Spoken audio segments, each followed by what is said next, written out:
சாமி வந்துட்டா அந்த வீட்டுல சமாதானம் போயிடுச்சு.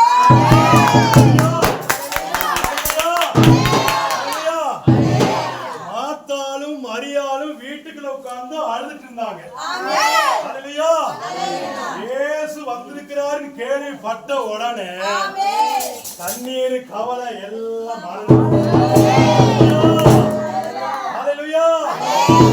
மரித்தவன் உயிரோடு எழுப்பினார்.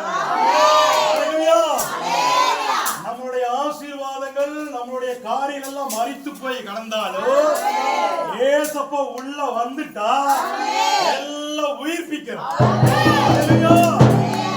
போரும் பகையும் ஒளிந்து போகும் அன்பு பண்போட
உறவும் தங்கிட உள்ளம் தங்கிட அமைதி தங்கிட அருளும் பொங்கிட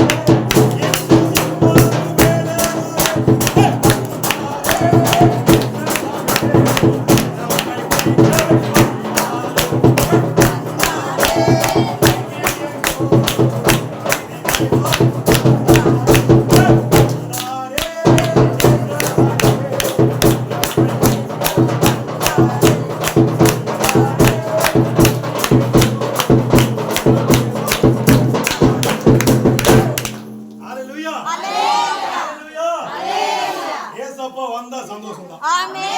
கவலை கண்ணீர் எல்லாம் மறைஞ்சிடும். இழந்து போன ஆசீர்வாதங்கள்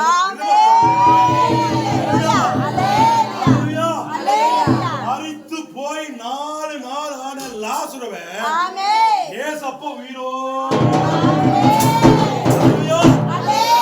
நம்முடைய வாழ்க்கையில அநேக ஆசீர்வாதங்கள் மரித்து போய் கிடக்கலாம். ஏசப்பா வந்துட்டா இல்லாததெல்லாம் ஆண்டவர் மாற்றுவார்.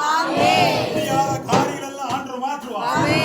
கிரகிக்க முடியாத அதிசயத்தை கர்த்தர் செய்வார். ஒரு வசனத்தை நாம் வாசிப்போம். லூக்கா எழுதின சுவிசேஷ புத்தகம் 2ஆம் அதிகாரம் 10வது வசனம் 11வது வசனத்தை வாசிப்போம். தேவதூதன் அவர்களை நோக்கி, அருமையான ஜீவானனை நோக்கி, பயப்படாதீருங்க. ஐயா நீங்க பயப்படாதீங்கய்யா, தயவு செய்து பயப்படாதீங்க. தேவதூதன் சொல்லுகிற கர்த்தருடைய வார்த்தை பயப்படாம இருங்க.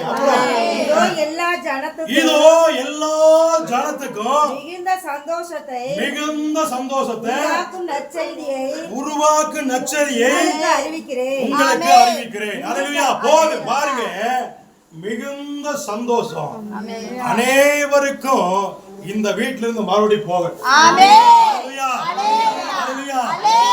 இந்த வீட்டிலிருந்து தண்ணி அநேக இடங்கள்ல காய்ந்து போய் கிடக்கிற மரங்கள், காய்ந்து போய் கிடக்கிற செடிகள் எல்லாம் மீண்டும் துளிரட்டும். இன்று கர்த்தராகிய கிறிஸ்து என்ற இரட்சகர் உங்களுக்கு என்று பிறந்திருக்கிறார். ஒரே ஒரு முறை விசுவாசித்து பாருங்க. ஒரே ஒரு முறை விசுவாசித்து பாருங்க. உங்க வாழ்க்கையில கண்டிராத அநேக காரியங்களை கர்த்தர் செய்வார். வேதம் சொல்லுகிறது, அவர் சொல்ல ஆகும், அவர் கட்டளையிட நீக்கும்.